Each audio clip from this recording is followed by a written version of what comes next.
almost there. No way. What is this? You're tuned in to the Eyes Open podcast, where secrets aren't safe and we see it all. Now I'm going to be honest with you guys. This is going to be one of the more stranger and interesting shows that I've done. And you guys know we're on what? We're up there. We're like episode 157, I think we're at right now. So to be able to say with that many episodes, you know, in the chamber, that this is one of the stranger episodes I've done and is pretty interesting to say the least. I've had, and the reason I'm doing this episode, one of the big reasons is I've had quite a few people reach out to me about this type of situation. And some of the stories, well, I'd say a good amount of the stories have been very troubling and very odd and scary, to say the least. But I'm sure this is probably going to resonate with quite a few people out there that'll probably be able to. And by any means, and always, if you guys, you know, watch a show that I do and something that I'm talking about, you know, you've experienced or you have experience in, by all means, the emails right on the page, the Eyes Open Podcast at yahoo.com. Send me your pictures, anything that'll go along with the story, because I love to do follow-ups on stories, so that would be great if you guys want to send me anything like that. But before we get into the show, as always, I want to send a huge and thankful shout out to our sponsors over at Prima, the absolute best protein bars on planet Earth. Like they say, join the fight against fake food. No bullcrap ingredients, nothing to hide, no seed oils, just straight good protein. So go check them out. Links in the comments. Use our link. You'll get a special promo. And thank you to all you guys who have checked them out. And again, with Prima, guys, send me all of your input. Shoot me a message, leave a comment. Would love to hear from the people that actually did purchase it, how you guys like the protein bars, because I love them personally myself. And I want to send a shout out to a company that's actually not sponsoring me, but I believe a lot in what they're doing, because they used to be known as what was it? It was Lambs. I think that's what their original name was, Lambs, because I was talking to you guys about this before. But now they're called Haven. Like if you look at my hat right there, it's Havn. It's Haven. The company's called Haven. Now what they make is like the hat I'm wearing right now.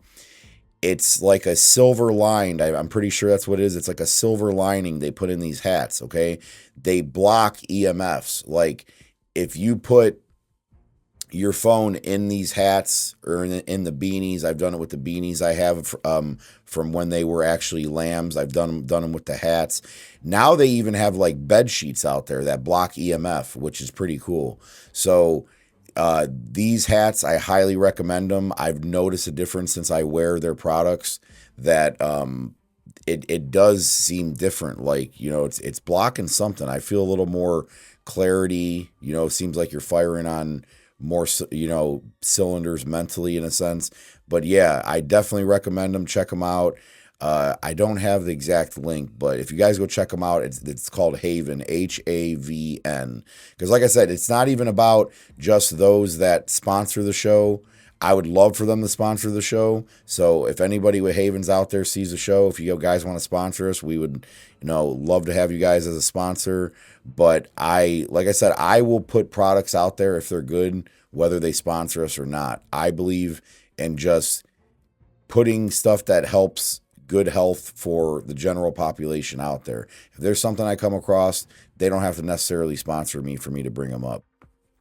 So with that said, let's get into today's episode, because like I said, it is a very strange one. So the whole thing behind this is DSS and human trafficking, or DSS and child trafficking. You would think that those two things would never go together. But I've had, like I said, quite a few people who have reached out to me with some horror stories of them dealing with DSS. So I said, you know what? This might be an interesting thing to look into, especially being, I'm telling you, there's one thing that I take priority over anything in this world, and it's the protection of our children above anything. That's why I was so vocal about, people are focusing on the wrong things a lot of the time. They're like, this movement or that movement, or, they're focusing on all these different stuff. But I'm like, what happened to Save the Children? You guys remember that movement? What happened to Save the Children? That got swept under the rug. And people are really going all out for that, and we should. The first thing that we should make it an absolute priority in this world is protecting our children.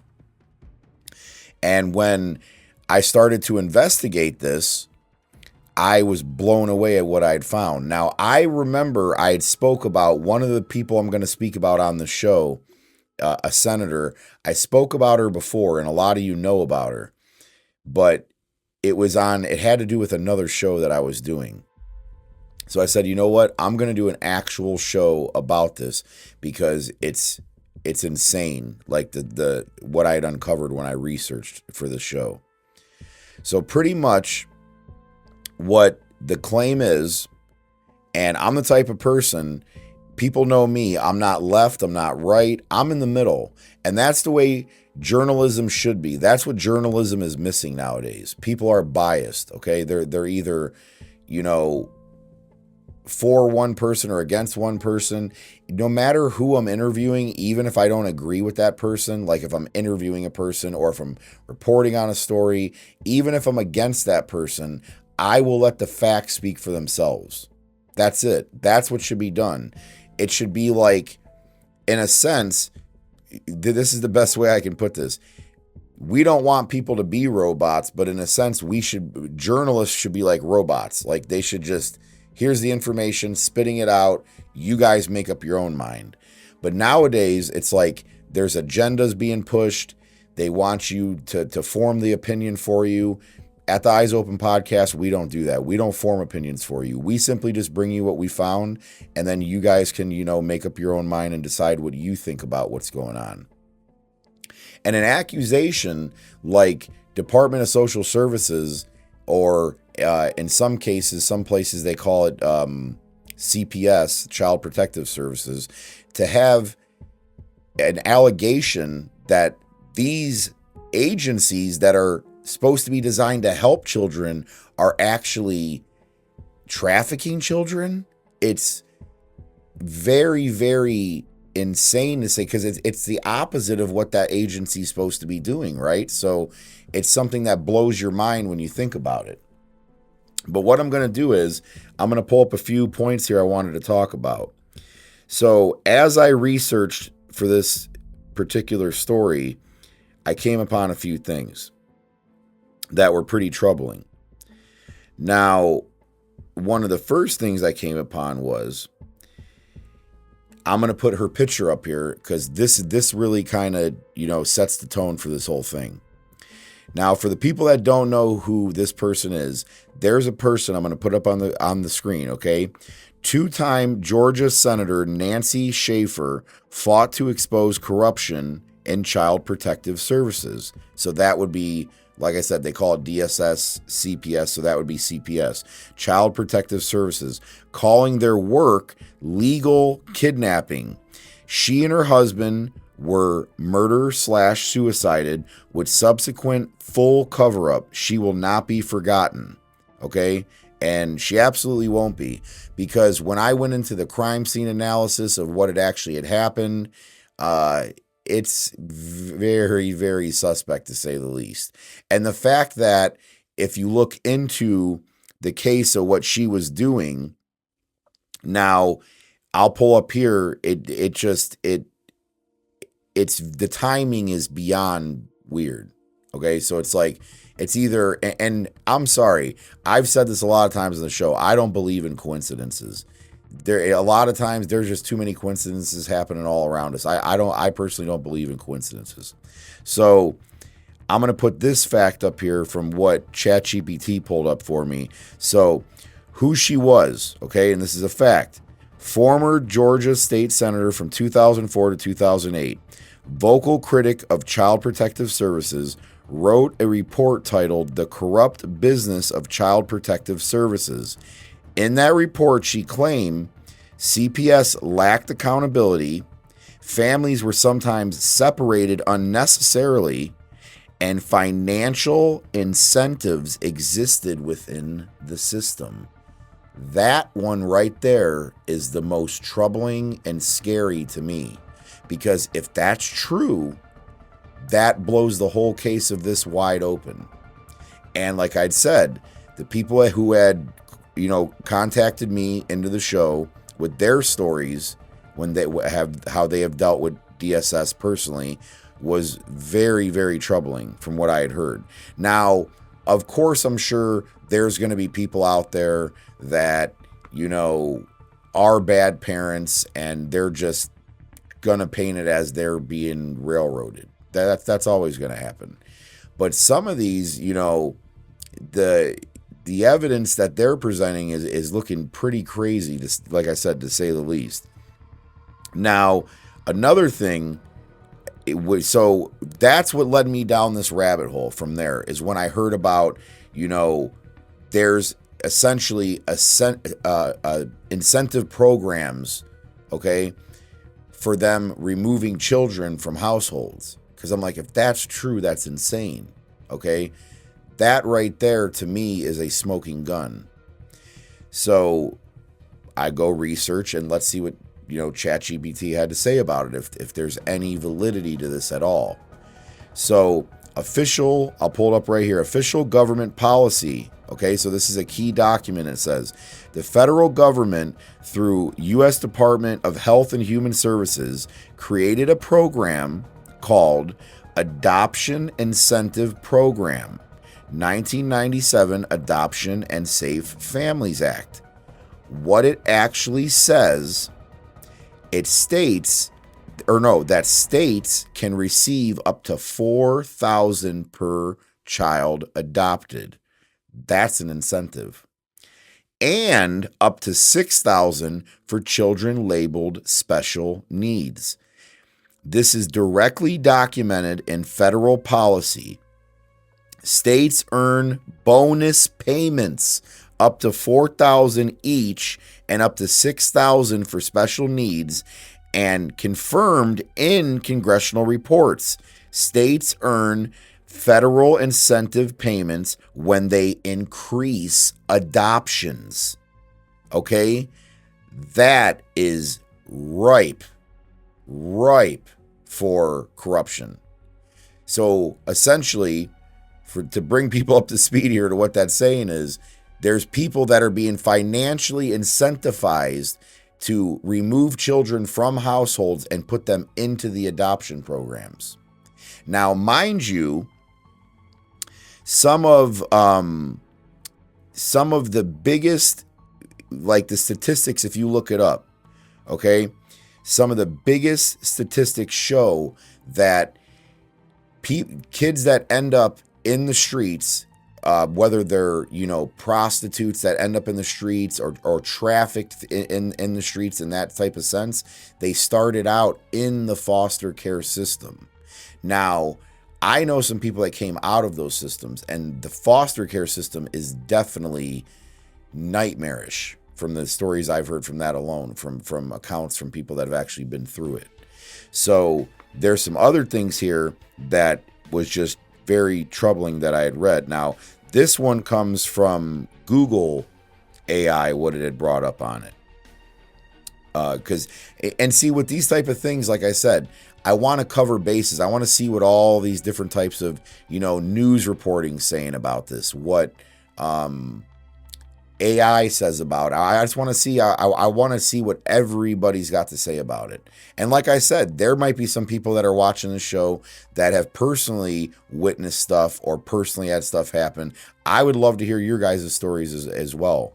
I actually had somebody comment on one of my posts not long ago telling a pretty scary story about something that happened with them with, I think, I can't remember what state they were in, but I'm pretty sure it was DSS. They said it was something that had to do with DSS.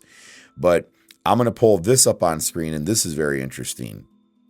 So Google AI says, while Child Protective Services is a government agency designed to protect children, investigations and reports have identified a complex and sometimes tragic connection between the child welfare system and human trafficking.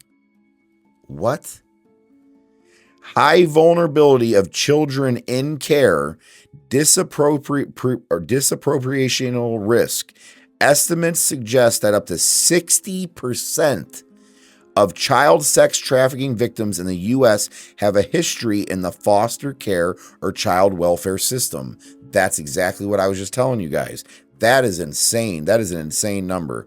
So it says also, targeting by traffickers. Traffickers often actively recruit and target youth directly from group homes, foster care, and residential placement because these children often lack stable family support. Now, that has nothing to do with like any conspiracy going on with, CPS or DSS in general.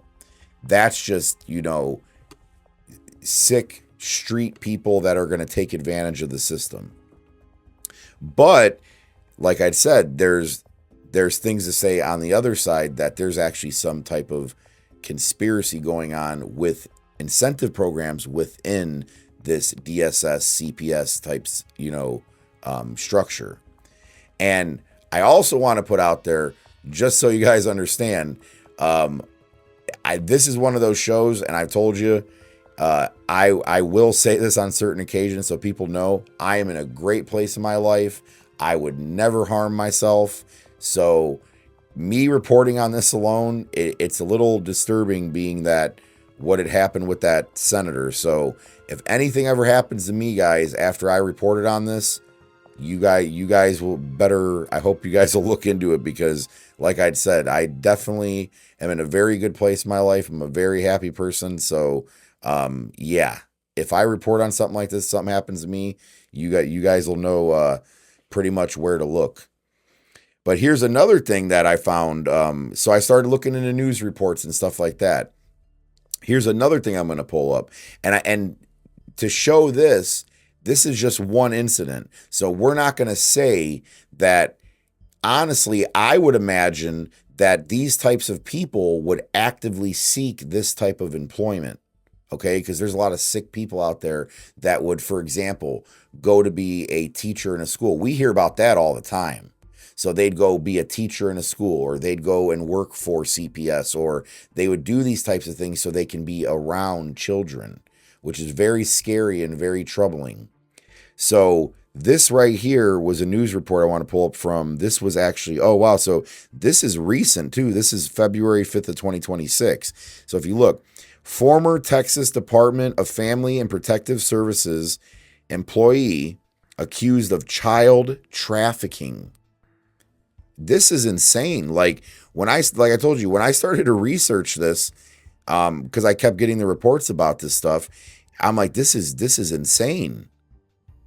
And then I also pulled up another excerpt report. I'll read, just part of this to you guys so you guys can get a more handle on what this senator was doing. And God rest her soul, Nancy Schaefer, you did a great job. And honestly, based on what I've done in my research, I absolutely believe something was done to that lady, because the timing is too weird.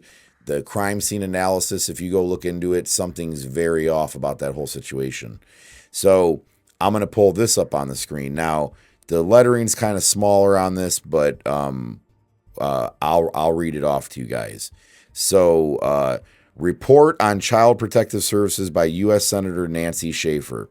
So, excerpt from 2002 onwards, the late Senator Nancy Schaefer, a U.S. parliamentarian from the state of Georgia, had energetically taken up the issue of wrongful child removals by the Child Protection Agency in the United States.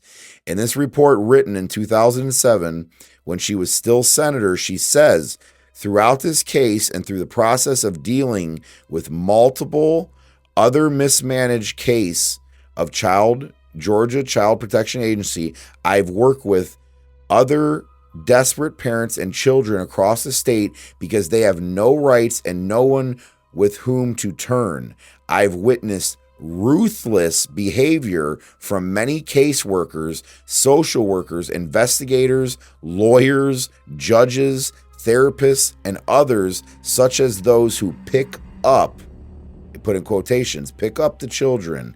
I have been stunned by what I've seen and heard from the victims all over the state. So what I can tell you guys is, based on, I'm the type of person, I always say, do your own research, because I do mine. But I'm sorry. With this, there is way too much to kind of make me draw my own conclusion about this whole child protection agency. Because honestly, I don't trust none of these agencies. I don't trust no 3-letter agencies, okay? I don't trust the government, and I'll say it, and I don't care. I've been vocal about that. I don't trust them. I don't trust Big Brother. Sorry, I don't. But that's my personal opinion. I've seen too much corrupt stuff going on. So it would only make sense to me that, knowing that our leaders, provably now with the Epstein files and everything that's come out, that they are child traffickers, that they are pedos, and even way darker than that, what these people do, I absolutely believe that there is something that should be very much investigated about this whole CPS, DSS, Child Protective Services type of situation, because I believe that would be the perfect disguise for an operation. And see, notice how I call it an operation, because if this is what's going on, it absolutely is an operation. And then the question, you beg to differ, or not beg to differ, but it begs to question, who's ahead of it? Who's these main people that are ahead of these organizations that set them up and are making sure they operate in this type of capacity? That's the real question to be asking, is who is the puppet master that's standing up there, that's pulling all the strings, making sure that the system is being ran in this way? Because I know that, think about it, the caseworkers that go out, they're trained, they have superiors, they have people they have to report to, and then those people have people they have to report to. So somebody is at the helm of all of this and is overseeing all of this type of corruption. So for me, the question would be, who is that person? And honestly, I might even do, it depends on, like I said, if I would love to, hear some more stories about this. And like I'd said, it's kind of scary seeing what's happened to people that have looked into these types of things. But I'll be honest with you, if I was scared to report on it, I wouldn't be doing the show in general. There's a lot of stuff I report on, and one day, it's like the movie with, I actually have the poster over here, Conspiracy Theorist, the movie with Mel Gibson, where he was just acting like a lunatic all the time. But one time, he hit the nail on the head, and they literally came after him and tried to take him out. So the day might come where I hit the nail on the head about some story, and they come for me. And honestly, so be it. I'm the type of person, I would rather die for the truth than live in lies. And I can't do that. So if I see something corrupt going on, I'm going to speak out about it. And I don't care what it's about. I'm not afraid to speak out on anything. And I think that's the biggest problem going on right now, is our anger, in a sense, about a lot of stuff that's going on in the world is misguided. And I think that's the whole reason why they keep us distracted. They want our anger misguided. Ever since that movie came out with Jim Caviezel, what was it, Sound of Freedom? Ever since that movie came out, and man, if you guys remember, they tried so hard to keep that movie from coming out. Theaters were removing it. They didn't want anybody to hear about that movie. They tried to bury that movie. Ever since that movie came out, they did everything they could to try to silence that whole child trafficking narrative. And now that the Epstein stuff's coming out, it's being talked about more. But like I'd said, I don't believe it's the Epsteins and stuff like that. These people are the patsies. There's something bigger going on. And I think we all need to get to the bottom of it. We need to keep our eyes open to what's really going on in this world. And me personally, I think this is one of the things that we should be focusing on more than anything.